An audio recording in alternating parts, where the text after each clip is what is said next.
Years in the making to bury power lines along Gulf Boulevard and St. Pete Beach has run into some trouble. Yeah, this project covers the stretch of utility lines from St. Pete Beach to Clearwater. The $70 million project is county funded, but it's managed by each of the towns and cities.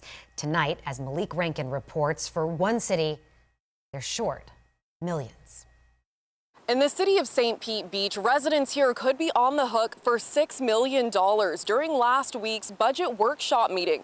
The public works director shared shocking news, telling city officials the project and the money to fund it has been wildly mismanaged. You can't just throw out a number like $6 million and not explain what it is. You really want the rest of the story, Mayor? I mean, I'm just curious if we're going to be spending, 10% of our budget on something. I kind of want to know what it is. This is how city officials learned how a project that was fully funded is now $6 million short, and the finger pointing was directed at the former city manager. The cost escalated because the city manager decided that he was a better negotiator than I was, and now we're sitting here with 2/3 of a project that was fully funded and doable from the beginning.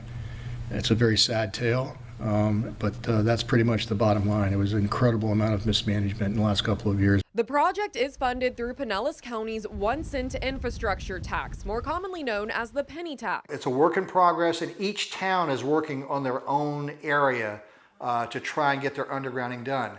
And they were given money by the county based on their linear footage of Gulf Boulevard. The undergrounding will reduce power outages and make it possible for repairs to be completed quickly. Well, that's nice because when we have a hurricane, we'd have to wait for Progress Energy to come out here and fix the lines. And so underground, that's nice if they can just turn the power right back on. For St. Pete Beach to sort out how it will make up for the $6 million deficit, all options are on the table, including asking the county for more money.